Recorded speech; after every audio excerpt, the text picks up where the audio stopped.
अस्सलाम वालेकुम, मैं हूं अलीना फारूक शेख। आप देख रहे हैं प्रोग्राम रिपोर्ट कार्ड। सबसे पहले हम बात करने वाले हैं असद उमर साहब ने पार्टी का ओहदा तो छोड़ दिया, लेकिन पार्टी उनको नहीं छोड़ रही है, क्योंकि कल काशिफ अब्बासी साहब से गुफ्तगू करते हुए, उनको इंटरव्यू देते हुए असद उमर साहब ने जो बात की है वो पीटीआई को गुजरी है नागवार। क्या कहा है असद उमर साहब ने, पहले वो देखें। इख्तलाफ कर रहे थे 9 मई से पहले से, लेकिन मेरे ख्याल में 9 मई को जो हुआ वो एक डिफरेंट लेवल पे, जो चीजें हम बात पहले कह रहे थे कि जिस तरफ जा रही हैं चीजें, वो हमें 9 मई को होती हुई नजर आई। और मेरे ख्याल में अगर हम उसको अंडर एस्टिमेट कर रहे हैं ना कि जो खतरात हमें उस दिन नजर आए वो उस दिन के नहीं थे ना। एंड ये भी मैं बोल दूं कि चाहे उसके अंदर कंस्पिरेसी वाला एलिमेंट भी शामिल हो, फायदा भी लोगों ने उठाया, मैं वो भी शामिल कर लूं, लेकिन कुछ हो रहा था मुल्क में जो हमें मई 9 होता हुआ नजर आया।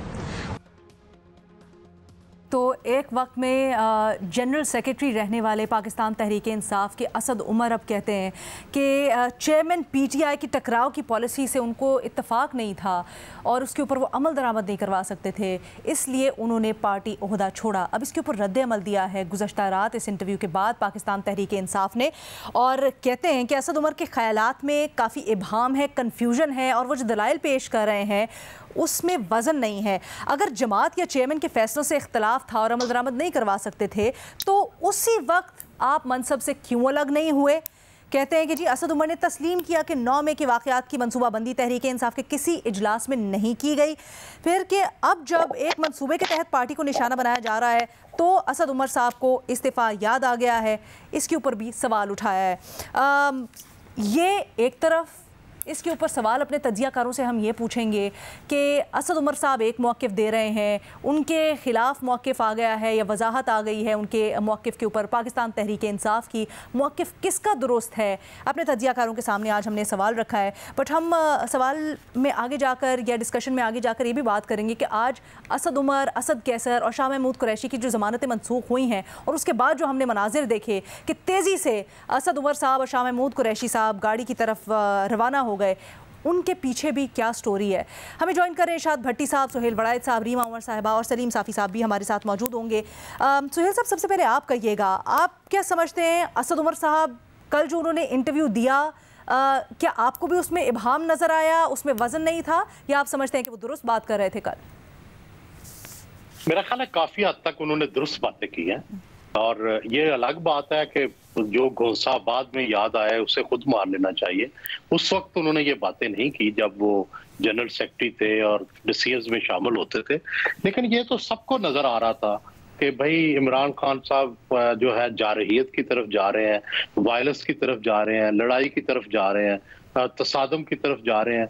ये हम डेलीगेशन जर्नलिस्टों के 3 दफा डेलीगेशन उन्हें मिले, मैं खुद 3 दफा गया हूँ, और हमने जाके ये कहा कि ये तसादम से बचें, बड़ी सियासी जमात है आपकी, मोस्ट पॉपुलर है, अगला इक़्तिदार आपका है अगर तसादम ना हुआ तो। लेकिन वो ज़ाहिर है खान साहब के सामने ये सारे बेबस थे। उस वक्त तो ये बोलते नहीं थे क्योंकि खान साहब के सामने किसी की बोलने की हिम्मत नहीं, लेकिन फवाद के भी ख्यालात यही थे, असद उमर के ख्यालात भी यही थे, परवेज खटक के ख्यालात भी यही थे। ये सारे समझते थे कि कोई ना कोई सुलह का रास्ता होना चाहिए, कोई ना कोई बातचीत होनी चाहिए, लेकिन इनकी कोई आवाज़, जो वहाँ पे एक्टिविस्ट थे, वो इनकी आवाज निकालने ही नहीं देते थे, और ये भी मसलतन खामोश थे कि शायद इमरान खान की पॉलिसी ठीक है और इसी पॉलिसी से हम जीत जाएंगे। बल्कि इनको कुछ कुछ यकीन आ गया था, क्योंकि वो ये रहा था कि खान साहब जो प्रेशर डालते थे, हुकूमत उस प्रेशर के नीचे आ रही थी, और ऐसे लगता था कि खान साहब अल्टीमेटली ओवर पावर कर लेंगे और हुकूमत को भी। लेकिन शायद वो खुद स्पेस दे रहे थे, एक ट्रैप में ला रहे थे, और अल्टीमेटली खान साहब उस ट्रैप में आ गए। बट सुहेल साहब, ये दिलचस्प चीज़ आपने कही है। आप कहते हैं एक्टिविस्ट जो थे खान साहब, उनकी बातें ज़्यादा सुन रहे थे। अगर ये लोग उस वक्त इस तरह की बातें करते थे या मुफाहमत की पॉलिसी की बात कर रहे थे, तो फिर सबसे करीब तो यही थे ना जनरल सेक्रेटरी पार्टी के, तर्जुमान फवाद चौधरी साहब पार्टी के, वाइस चेयरमैन, उनको तो अपना नायब भी मुकर्रर किया है इमरान खान साहब ने। तो इनसे ज़्यादा करीब कौन फिर एक्टिविस्ट? देखिए, सच ये है कि मैं चौधरी फवाद, असद उमर या परवेज खटक साहब से जब भी अलहदगी में मिला हूँ, सब मुझे बड़े मॉडरेट नजर आए हैं। सब मुझे बातचीत के हामी, एस्टेब्लिशमेंट से अच्छे तल्लुकात के हामी लगे। लेकिन जब ये कलेक्टिव कोई डिसीजन करते थे इमरान खान के पास बैठकर, वो टोटली डिफरेंट होता था। तो इससे आप अंदाजा लगा सकते हैं कि इनकी या वहां बोलते नहीं थे या इनकी आवाज दब जाती थी, जो भी है, लेकिन अल्टीमेटली नतीजा वायलेंस की नतीजे में निकला, तसादम की शक्ल में निकला। तो मेरा ख्याल है कि हमेशा जो मॉडरेट्स हैं उनकी आवाज सुननी चाहिए। अब जो तो फिर यहाँ पे तो पाकिस्तान तहरीक इंसाफ जो कह रही है, जो कल उन्होंने कहा है कि ये उस वक्त क्यों ना बोले, उस वक्त क्यों ना मनसब से हटे, फिर तो उस मौक़िफ़ में जान हुई। देखें, गुजारिश ये है कि हो सकता है ये बोलते हो लेकिन एक्टिविस्ट अक्सरियत में हो, वो ना बोलना, वो इनकी बात ना चलती हो।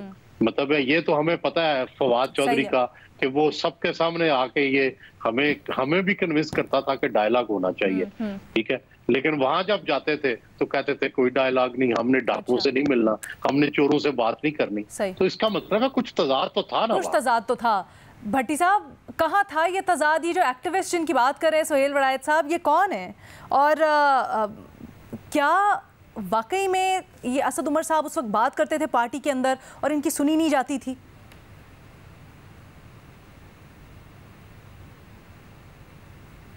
मैडम शेख, यानी इस मुल्क की हालत, जो जवाल की हालत देखिए इस मुल्क की, कि सुहेल साहब के बात के बाद आपने मुझसे पूछा है कि जो सुहेल साहब एक्टिविस्ट कह रहे हैं और जो आपको भी पता है और सुहेल साहब को भी पता है, इरशाद भट्टी, वो तुम बता दो भाई। सुभान अल्लाह, सुहेल साहब के अपने पे भरोसा नहीं है भट्टी साहब, और आपको भी पता।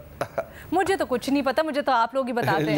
लग गया सिर्फ, भरोसा तो बहुत है, लेकिन मुझे ये भी भरोसा है कि आपको भी पता है। 2-3 दिन पहले एक ऐसा मौका भी आया, आपने पढ़ा भी होगा अखबारों में, कि इस्लामाबाद की एक अदालत में चेयरमैन पीटीआई और असद उमर का आमना सामना हुआ। दोनों अपनी अपनी पेशियों पे आए और दोनों की बॉडी लैंग्वेज और दोनों को देखकर अपने दोस्त, हमारे बहुत अच्छे शायर थे, दोस्त थे, चले गए दुनिया से, अदीम हाशमी साहब, उनका शेर याद आ गया कि फासले ऐसे भी होंगे ये कभी सोचा ना था, सामने बैठा था मेरे और वो मेरा ना था। मैडम शेख, सवाल पर आ जाएं। असद उमर साहब गलत मौके पर सही बातें कर रहे हैं, वो सही मौके पर चुप रहते थे या दिफा फरमाया करते थे? कल वो बोलते नहीं थे, आज वो चुप नहीं कर रहे।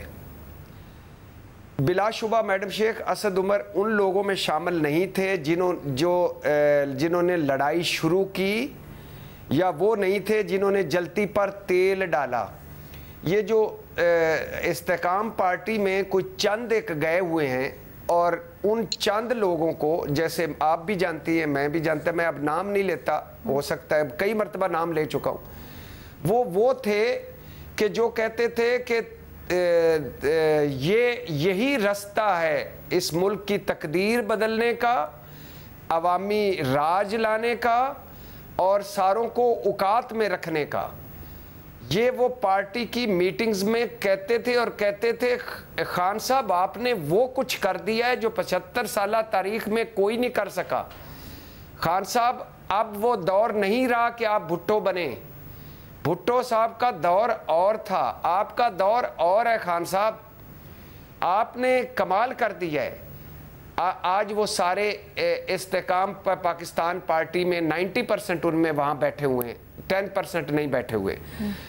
असद उमर उनमें से नहीं थे, यानी वो नहीं थे कि जो कहते थे कि चढ़ जा सूली राम भली करेगा। लेकिन असद उमर पार्टी के तमाम गलत और इंतहा पसंदाना फैसले बकौल उनके जो चेयरमैन तहरीक इंसाफ ने लिए, असद उमर उनमें बराबर के शरीक थे, उनकी राय सुनी जाती थी। और वो कई राय ऐसी है, कभी आप असद उमर की गुफ्तगू आप मुझे 1-2 दिन बाद बताइएगा कि 8-10 पार्टी मीटिंग्स में उनकी गुफ्तगू जो हम तक पहुंची और जो मैंने सुनी या जो थी, वो भी कमाल की थी।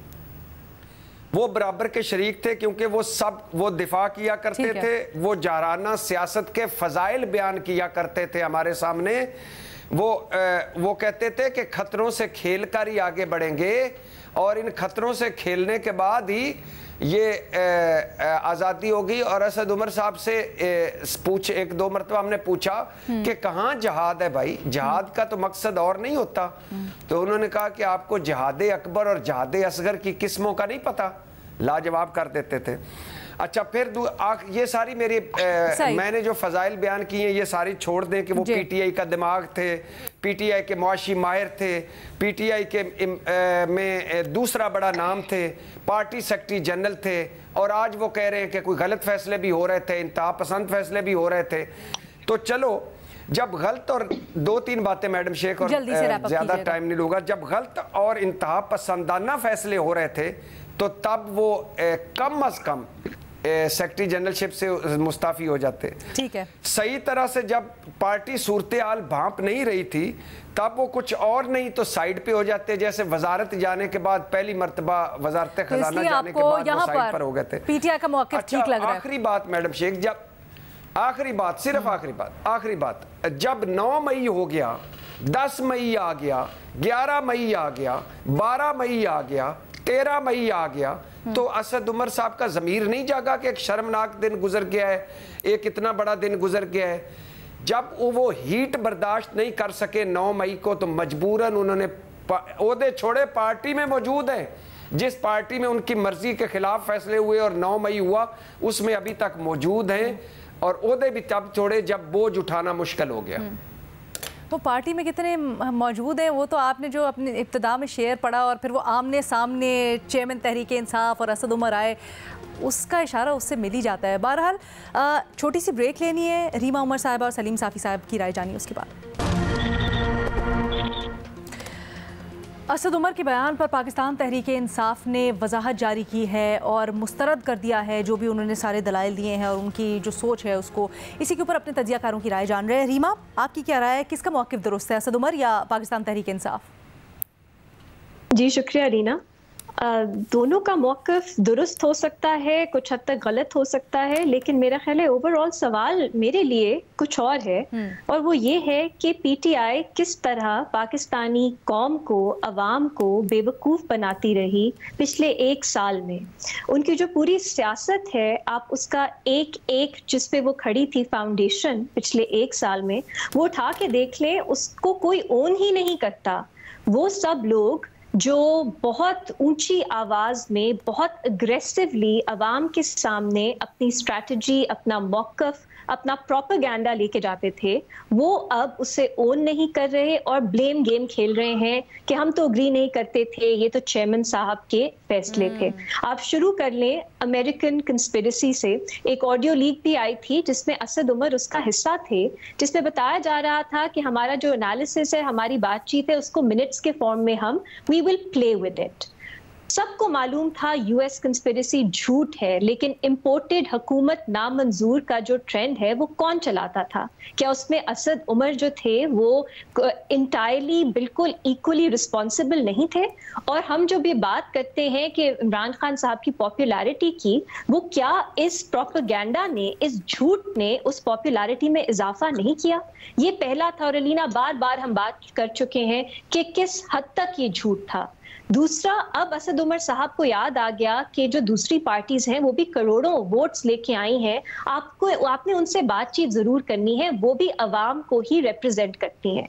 लेकिन पिछले पूरे साल में हमने क्या सुना पीटीआई की तरफ से कि ये चोर हैं, ये डाकू हैं, ये बल्कि एजेंट्स हैं, ये गद्दार हैं, क्योंकि ये एक अमेरिकन गवर्नमेंट ने हम पे मुसल्लत किए हैं। ये इन सबका ही नैरेटिव था। अब प्राइवेट में वो क्या सोचते थे, इट मीन्स नथिंग। अवाम के सामने जो वो बात करते थे, सब मेरा ख्याल है उनकी अकाउंटेबिलिटी, उनकी रिस्पॉन्सिबिलिटी उस पे है, और अब कह रहे हैं कि उनका मैंडेट था मिलके बात करनी चाहिए।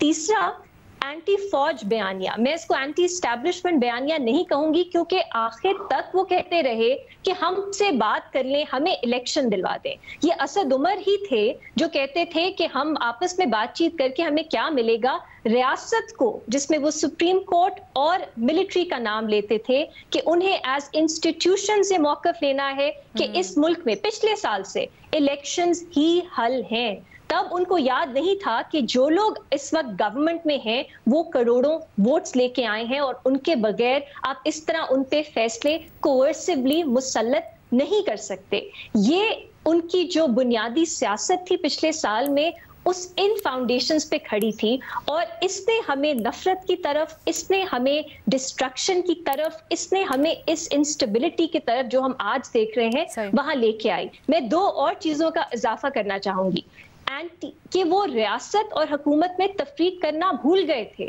फ्लड्स की जो डोनेशंस आनी थी, हम पीटीआई की तरफ से ही सुनते थे कि ये तो चोर है, ये तो इसको करप्शन कर लेंगे। हम आईएमएफ की एग्रीमेंट्स पे देखते थे पीटीआई की तरफ से किस तरह डीरेल करने की कोशिश की जाती थी। और अलीना, आखिरी बात, अब कन्वीनियंटली असद उमर साहब कह रहे हैं कि मैं तो डिसोल्यूशंस के भी खिलाफ था असेंबलीज की, मैं तो इस्तीफों के भी खिलाफ था नेशनल असेंबली से, लेकिन when it came to actually talking, जो आप सोच रहे हैं वो आपने करना है, दिखाना है, तो टीवी पे आके अवाम के सामने सब उसका दिफा करते थे। और आज जो हम जिस सिचुएशन में है वो इन सब का इमालगमेशन है। तो मुझे नहीं समझ आती, कुछ फर्क नहीं पड़ता कि इमरान खान साहब को कौन क्या कहता था, ये उनकी अंदरूनी इश्यूज हो सकते हैं, लेकिन मेरे लिए इशू ये है सबसे बड़ा कि किस तरह इन सब ने मिलके इमरान खान साहब जो उनके एक पॉपुलिस्ट करिज्मेटिक लीडर, उनका जो एक क्लोज सर्कल था, जो उनको पता था ये झूठ है, ये प्रोपेगेंडा है, वो उसको एक तरह से स्ट्रैटेजी बनाते थे। उनकी सोशल मीडिया टीम्स जो उनको घर घर तक लेके जाती थी, और मीडिया में कुछ उनके ऐसे साथी जो वही जनरल सेक्रेटरी ने भी जो ये उसके ऊपर अमली तौर पर काम करने में किरदार अदा किया, लेकिन आज वो इससे बरी ज़िम्मेदार नहीं हो सकते। ठीक है, अच्छा साफी साहब, आप कहिएगा, क्या आप रीमा की राय से इत्तेफाक करते हैं या फिर आप समझते हैं कि असद उमर बेबस थे? देखिए, एक तो इमरान खान साहब पहले कहा करते थे कि जी मैंने टीम तैयार की है और बड़ी ज़बरदस्त हुकूमत चलाने के लिए। अब हुकूमत चलाने के लिए टीम तो क्या तैयार करते, क्रिकेट की टीम भी उन्होंने तैयार नहीं किया है। हमें आज पता चला कि उन्होंने मैराथन रेस के लिए दौड़ लगाने वाली टीम तैयार की है असल में। अब फवाद चौधरी के बाद आज हमने गिरफ्तारी से बचने के लिए जिस तरह असद उमर और शाह महमूद कुरैशी और इनकी दौड़ देखी, तो मेरे ख्याल में उन्होंने ओलंपिक के लिए दौड़ लगाने वाली टीम तैयार की है असल में। ना कोई मईशत का माहिर था, ना कोई सफारत का माहिर था, वो दौड़ के माहिर टीम थी। एक तो ये बात है। दूसरी बात ये है कि असद उमर मेरे ख्याल में उन लोगों में सरफहरिस्त है जिन्होंने इमरान खान को गुमराह किया या डिट्रैक्ट किया या उनके साथ अपने ताल्लुक को गलत इस्तेमाल किया। पहली बात ये थी कि ये जो इस वक्त हम मईशत की तबाही देख रहे हैं, इसकी बुनियादें डाली है असद उमर ने अपने पॉपुलिज्म की वजह से। और वो इकोनॉमिस्ट नहीं थे, वो मार्केटिंग के माहिर थे, लेकिन मार्केटिंग भी के माहिर भी ऐसे नहीं कि अपने प्रोडक्ट की मार्केटिंग कर सके, वो अपनी ज़ात की मार्केटिंग के माहिर थे। तीसरी बात ये है कि ये जो लोग थे कि जो दोनों तरफ कनेक्टेड थे और जो डबल गेम कर रहे थे, मसलन असद उमर जो है वो अपने वालिद के बिल्कुल हकीकी जानशीन साबित हुए हैं, क्योंकि मैं बाज़ाती मालूमात की बुनियाद पे कहता हूँ कि यहया खान से लेके परवेज मुशर्रफ तक उनके वालिद साहब रात को खलवतों में जितने भी चीफ्स आए उनके साथ राब्ते में रहते थे और उनके चोरी छुपे मिलते थे। तो असद उमर साहब फौज में बाजवा साहब के यहाँ इमरान खान को भेजते थे कि इमरान खान पे मेरे कंट्रोल में है। इमरान खान के यहाँ आके फौज को भेजते थे कि मैं उनका खास बंदा हूँ, और उधर जाके भी अपना उल्लू सीधा करते थे और इधर आके इमरान खान के हर चीज के हाँ में हाँ मिलाते थे। उनकी जिस तरह बाकी लोग खुशामद करते थे उनकी खुशामद करते थे, हालांकि वो समझते थे, ये और शाह महमूद कुरैशी ऐसे लोग थे कि जो फौज की सेंसिटिविटीज और इन चीजों को समझते थे, लेकिन इन्होंने अपने लिए रास्ता निकालने की खातिर उन गलतफहमियों को बढ़ावा दिया, इमरान खान को शह दी, जिसकी वजह से ये मामला यहाँ तक पहुंचा। दूसरी तरफ आप देखें, जिसकी तरफ रीमा ने इशारा किया, कि इन्होंने कई चीजें ऐसी की कि जिसकी वजह से इन्होंने रियासत को नुकसान पहुंचाया। मसलन ये जो कह रहे थे वो साइफर का ड्रामा हो, वो गैर मुल्कियों को पाकिस्तान की इमदाद बेचने से रोकने का हो, उसमें अगर बाकी लोग नहीं समझते थे तो ये और शौकत तरीन और ये शाह महमूद कुरैशी जैसे लोग तो समझते थे ना जी। तो इन्होंने मेरे ख्याल में उन लोगों की बनिस्बत जो बज़ाहिर उनका कुल के सामने एक लाइन थी, यही लोग थे जो इमरान खान को और फौज को इस मुकाम पर लेके आए। और मुश्किल वक्त में ये कभी भी बड़ी कुर्बानी तो दूर की बात है कि आज उनकी दौड़, ये मैंने पहले सियासतदान जिंदगी में देखे हैं जो जेल जाने से घबराते हैं और तोड़ते हैं। इसका मतलब ये कि ये सियासतदान ही नहीं है, वर्कर उनके जेलों में सड़ रहे हैं। अच्छा, 2014 के दर्रों की मैं आपको मिसाल देता हूँ। ये अहम और बड़ी बातें आप कर रहे हैं।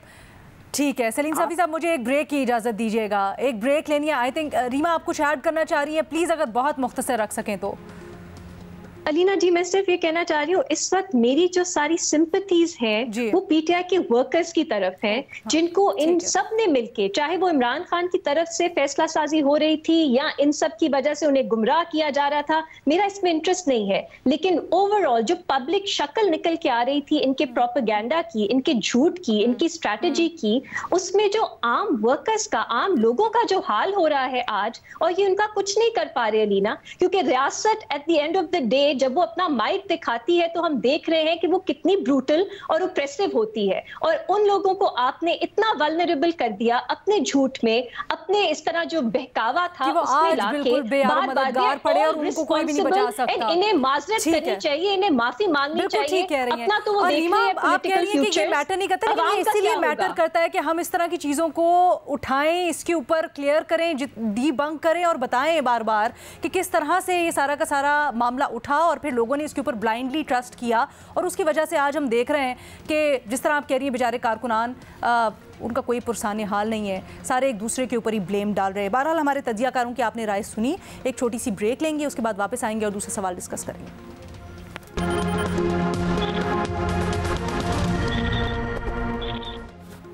ब्रेक के बाद खुशामदीद। हुकूमत के लिए सब अच्छा नहीं है क्योंकि हुकूमत की सफ़ों में ही लड़ाई हो रही है।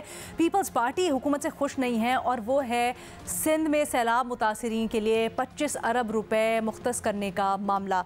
अब हुआ कुछ यूँ है कि कुछ दिन पहले आपने भी सुना होगा पीपल्स पार्टी के मुख्तलिफ रहनुमा ख़ासकर हुकूमत के एक अहम पोस्ट के होल्डर यानी वज़ीर ख़ारजा बिलावल भुट्टो ज़रदारी, अपने ही वज़ीर आज़म को उन्होंने वार्निंग दी कि अगर आपने बजट में ये 25 अरब रुपए सिंध के लिए मुख्तस ना किए, उनको ना दिए, तो फिर हम बजट के ऊपर जो है ना वो मामला ज़रा बिगड़ जाएंगे और पीपल्स पार्टी आपका साथ नहीं देगी। अब पहले ये खबरें आ रही थी कि शायद मामला सॉर्ट आउट हो गए हैं, लेकिन उसके बाद आज फिर खबर आ रही है कि वज़ीर आला सिंध गए हैं इस्लामाबाद और वो आज वज़ीर आज़म से मुलाकात करेंगे और इसी सिलसिले में सारा का सारा मामला चल रहा है। ना सिर्फ ये बल्कि मुख्तलिफ मामलात के ऊपर पीपल्स पार्टी अब खुलकर अपने तहफ़्फ़ुज़ात का इजहार कर रही है। चेयरमैन PCB भी एक ऐसा ही मामला है जो अपने चेयरमैन PCB के लिए पीपल्स पार्टी इसरार करती है। हालांकि ये बार बार बात हुई नून लीग की तरफ से भी कि ये नून लीग का इख्तियार था क्योंकि पैटर्न इन चीफ तो वज़ीर आज़म है PCB के, इन एनी केस। बट खैर उसके ऊपर तो एक अलग मामला, क्योंकि नजम सेठी जो नून लीग के कैंडिडेट थे उन्होंने खुद ही अपने आप को इस रेस से अलग कर लिया। बट ये जो पीपल्स पार्टी की तरफ से मुख्तलिफ मामलात के ऊपर इख्तलाफात हो रहे हैं, बात यहाँ तक पहुँच गई है कि दबाव डाला जा रहा है नून लीग और हुकूमत के ऊपर, इसकी वजह क्या है, इसका मकसद क्या है और क्या ये मुतालबात जायज़ हैं, अपने तज्जियाकारों से पूछेंगे। भट्टी साहब, आप क्या समझते हैं, इसकी वजह क्या है और इसे क्या हासिल कर लेगी पीपल्स पार्टी? मैडम शेख, एक तो डरते डरते आपसे 2-4 जुमले जो मेरे फेवरेट जुमले हैं और जो इनके हासले ज़र्ब हैं, हासले रिपीट करने लगे हैं ना आप पुराना तज्जिया। जी, वो जो आपने मुझे कहा था मैं घर भिजवा दूंगी, रिपीट ना करना, लेकिन मैंने कहा था पुराने प्रोग्राम से निकाल के आपकी क्लिप चला दिया करेंगे, आप क्यों इतना तकलीफ देते हैं? नहीं, आज मैं शर्ट मैडम शेख नई वाली पहन के आया था, इसलिए मैंने कहा ये इसमें भी चल जाए। तो एक तो ये है कि ये इट्स ऑल पावर गेम, कोई शक ही नहीं है। कोई असूलों की जंग, नजरियाती जंग या इखलाकियात की जंग तो थी नहीं उसी, और इन चीज़ों पर वो इकट्ठे भी नहीं हुए थे, और आग और पानी इकट्ठे थे, कातिल और मकतूल इकट्ठे थे, ज़िया और भुट्टो इकट्ठे थे, कोई नज़रिया नहीं, कोई असूल नहीं, कोई कुछ नहीं।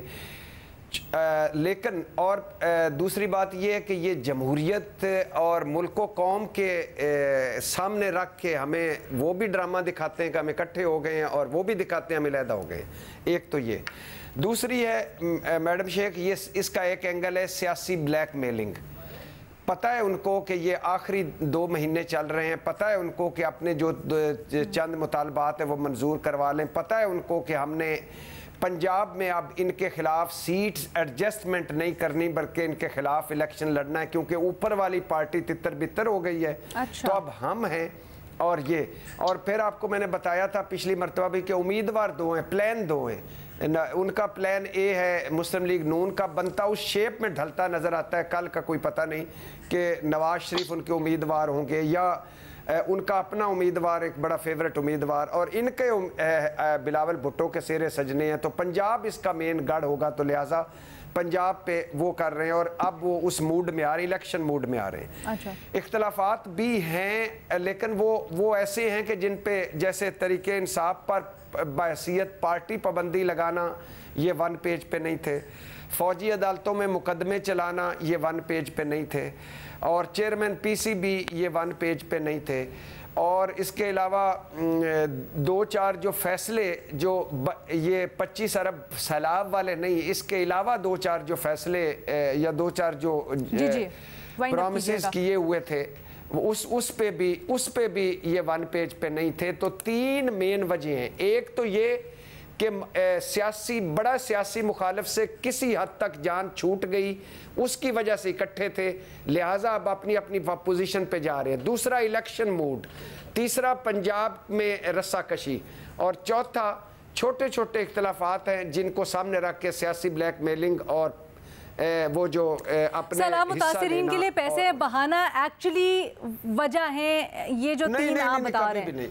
कितनी मरतबा बिलावल गए और वो पिछली मरतबा मुराद अली शाह गए थे, तो पता नहीं वो फट पड़े थे वो लोग कि आप कब आ गए, और कभी गए। सोहेल वड़ाइच साहब से पूछते हैं। सोहेल साहब, पर 2 दिन पहले तक सही है, बटी साहब आपका मौक़िफ़ आ गया, सोहेल साहब को शामिल गुफ्तगू करते हैं। सोहेल साहब, आपकी क्या राय है सर, क्या हासिल होगा पीपल्स पार्टी को इससे या जनरली, और सर बजट पास हो जाएगा? ये देखें, मेरा नहीं ख्याल कि कोई इतनी बड़ी डिफिकल्टी है। डिफरेंसेस तो है बिल्कुल, ये डिफरेंसेस की जो खबरें आ रही हैं बिल्कुल सही हैं, लेकिन ये डिफरेंसेस ऐसे नहीं है कि ये पार्टियां अलग हो जाए या कोलिशन टूट जाए या बजट पास ना हो। उसकी वजह यह है कि इनके मुखालिफ और इनके हमायती जो है, देखें इनको एस्टेब्लिशमेंट की सपोर्ट है, ना पीपल्स पार्टी ये अफोर्ड करती है कि एस्टेब्लिशमेंट की सपोर्ट छोड़े, ना ये नून लीग जो है ये कर सकती है ऐसा। दूसरी तरफ दोनों का एनिमी जो है वो पीटीआई जो है वो अभी तरह उसका वोट बैंक मौजूद है, अभी तक वो उसका पोटेंशियल मौजूद है। तो जब तक ये दोनों चीजें मौजूद हैं कि इनकी यकसा दोस्ती और यकसा मुखालफत, उस वक्त तक ये एक दूसरे को नहीं छोड़ेंगे। ये आपस में लड़ते भी रहेंगे लेकिन इकट्ठे भी चलते रहेंगे, फंड मिल जाएंगे, पीसीबी के चेयरमैन का भी फैसला हो जाएगा, बाकी भी ये डिफरेंसेस जो है उसमें रास्ता निकाल लेंगे। मेरा नहीं ख्याल ये अलग होंगे, जो ये इलेक्शन अलग लड़ेंगे लेकिन हुकूमत खत्म होने तक इकट्ठे रहेंगे। और आपको लगता है कि बजट पास हो जाएगा, हुकूमत सिक्योर है, या आपको लगता है पीपल्स पार्टी कुछ आंखें दिखा सकती है और डिसॉल्व हो जाएगी हुकूमत वक्त से पहले? नहीं, मेरा नहीं ख्याल। ये पीपल्स पार्टी और ये मिल के चलेंगे। तो फिर इससे हासिल क्या होगा, ये जो सब कुछ कर रहे हैं?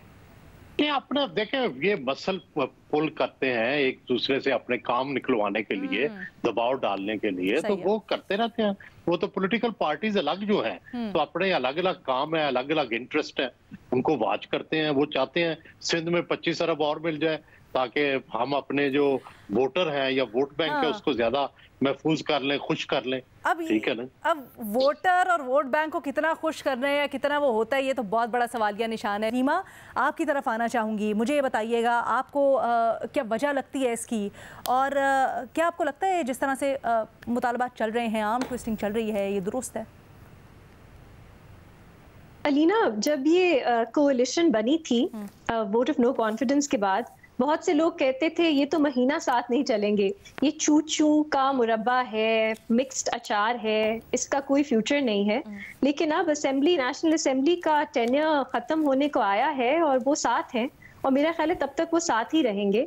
क्योंकि उनके पॉलिटिकल इंटरेस्ट जो हैं वो इसी में हैं। अब इन दोनों सियासी जमातों में बेहतर पॉलिटिक्स कौन करता है वो डिटरमिन करेगा किसको क्या मिलता है। दोनों पार्टीज की मुख्तलिफ आइडेंटिटीज हैं, दोनों पार्टीज की मुख्तलिफ पॉलिटिक्स है, वो क्यों उसको बिल्कुल एक तरह मर्ज करेंगे। उनको दोनों को सूट करता है, शायद पीपल्स पार्टी को इस वक्त ज्यादा करता है कि वो दिखाएं कि उनकी आइडेंटिटी मुख्तलिफ है। सो मैं इसमें कोई इस तरह ये बहुत सेंसेशनलिस्ट जो रिपोर्टिंग हो रही है कि पता नहीं बजट पास होगा नहीं होगा, मैं उससे बिल्कुल कन्विंस नहीं हूँ।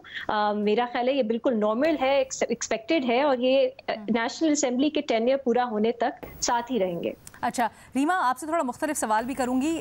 चेयरमैन सेनेट की मरात का जो कल सेनेट में कानून पास हुआ है उसके ऊपर बड़ा इशू बना हुआ है, और जहां एक तबका इसके ऊपर, बल्कि पीपल्स पार्टी, हालांकि रज़ा रब्बानी साहब ने टेबल किया था, इसके ऊपर काफ़ी एतराज़ात उठा रही है। वहाँ पीपल्स पार्टी के कुछ लोग हैं जैसे खुर्शीद शाह साहब, वो इसकी हिमायत भी कर रहे हैं, कह रहे हैं इस पर कोई कबाहत नहीं है। आपकी इसके ऊपर क्या राय है?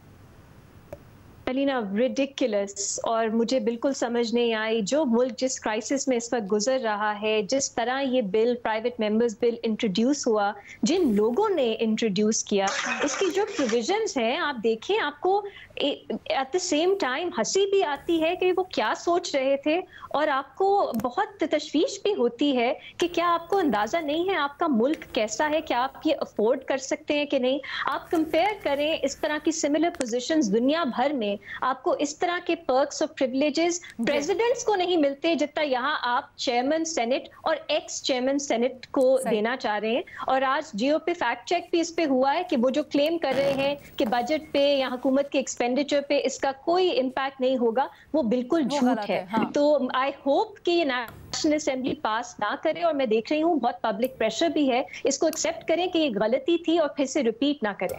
बट शायद वो पब्लिक प्रेशर ही है कि पीपल्स पार्टी ने इससे थोड़ा लाताल्लुकी का इजहार किया, एटलीस्ट बिल्कुल जिसने भी किया लीना, एटलीस्ट पास ना हो, I think that would be. But ये भी बड़ा तशवीशनाक है कि सेनेटर्स ने पास भी किया। टेरिबल। सेनेटर्स आज पब्लिक अकाउंट्स कमेटी में आके कह रहे थे कि जी हमें तो ये कहकर इसके ऊपर साइन कर देखा ही नहीं, और ये कहकर साइन करवा लिए गए इसके ऊपर कि इसमें हमारे भी कुछ पर्क्स हैं, तो इतनी ज्यादा मुराद दी गई है तो हमें पता नहीं। वो मुख्तलिफ 3 बिल्स पास हुए, एक इससे मुतल्लिक भी कह रहे हैं, एक चेयरपर्सन, एक सेनेटर्स का, 3 मुख्तलिफ बिल्स। वो कह रहे हैं वो कह रहे हैं 3 कानून साजियों को, सब बिल्स को एक साथ करके किया गया, तो हमने तो पढ़ा ही नहीं, हमने तो जल्दी में साइन कर दिए। ये मामला है, ये एक्सक्यूज है, ये हो रहा है आज पब्लिक अकाउंट्स कमेटी पे साइन करते हैं। साफी साहब आप कहिएगा सर, ये जो सारा का सारा मामला बजट के ऊपर बना हुआ है पीपल्स पार्टी और हुकूमत के दरमियान में, आपको लगता है कि पीपल्स पार्टी का मुतालबा जायज़ है, और अगर ऐसा था तो कैबिनेट के इजलास में क्यों नहीं इसके ऊपर कोई ऑब्जेक्शन उठी, बाद में जलसों जुलूसों में क्यों तनकीद कर रहे हैं? मैं एक तो सैयद साहब और रीमा की राय से इत्तेफाक करता हूँ कि ये अंदरूनी सियासत इनकी पहले भी जारी थी और अब भी जारी रहेगी, लेकिन इस असेंबली की मुद्दत के पूरे होने तक ये एक साथ रहेंगे और बजट भी पास हो जाएगा। हाँ, ये बिल्कुल ऑब्वियस है कि इलेक्शन ये एक दूसरे के खिलाफ लड़ेंगे, और ये इस तरह की हरकतें उस इलेक्शन की तैयारी के लिए ये लोग कर रहे हैं। दूसरी बात ये है कि बजट कैबिनेट से मंजूर हुआ है, उस कैबिनेट में पीपल्स पार्टी के लोग भी बैठे थे। अब मुझे तो सबसे ज्यादा तशवीश जो है वो, अब आप लोगों को शायद अच्छा ना लगे, वो अपने सूबे और बलूचिस्तान की है, क्योंकि वहाँ पे सबसे ज्यादा चैलेंजेस हैं रियासत को, लेकिन उनका कोई वाली वारिस नहीं है। पीपल्स पार्टी सिंध की तर्जुमान बन गई है और सिंध तक महदूद हो गई है। पंजाब की पार्टी बन गई है मुस्लिम लीग नून। अब देखे खैबर पख्तूनख्वा, इन्होंने मौलाना साहब के सपोर्ट किया है, लेकिन मौलाना साहब अपने जाती हक के लिए और अपने ओहदों के लिए तो लड़ते हैं, लेकिन सूबे के लिए वो भी नहीं लड़ते। अब इस बजट में खैबर पख्तूनख्वा जो कि टेररिज्म का शिकार है, उसके साथ कितनी ज्यादती की गई है कि ये तो एक्स्ट्रा मांग रहे हैं ना बिलावल साहब जी। आज आपने उनके वजीर खजाना की बात सुनी होगी कि 270 अरब रुपए, मसलन अब खैबर पख्तूनख्वा के साथ फाटा मर्ज हो गया है, उस आबादी को शामिल कर ले तो उस हिसाब से उनके 270 अरब रुपए उनके बनते हैं।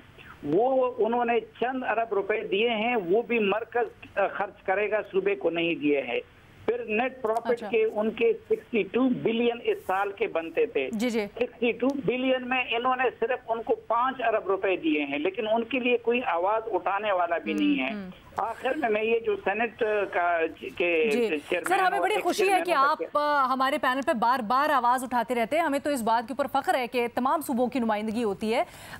लेकिन एक चीज़ ज़रूर बता दीजिएगा कि नून लीग भी खामोशी से पीपल्स पार्टी का हर मुतालबा मान रही है इस वक्त, तो वो वीकर विकेट के ऊपर फिर इस तरह से लग रही है, वो भी खुलकर उस तरह बात नहीं करती। अगर था तो वो मज़ामत दिखा देते। इसकी वजह क्या है? स्मेलिंग की और सियासत की सलाहियत तो पीपल्स पार्टी की बहुत ज्यादा है ना। अच्छा। वो मसलन काम भी कर जाते हैं और अपने आप को पवित्र भी बना लेते हैं। अब मसलन ये चेयरमैन सेनेट का मामला है। एक ये है कि ये इस वक्त भूखे प्यासे अवाम के जख्मों पे नमकपाशी है और हम जैसे लोगों का दिल तोड़ दिया। रजा रब्बानी साहब जैसा आदमी अगर इनिशिएटर बने, आपको पता है कि इस बिल के लिए सबसे ज्यादा इसरार किन किन लोगों की तरफ से हो रहा था?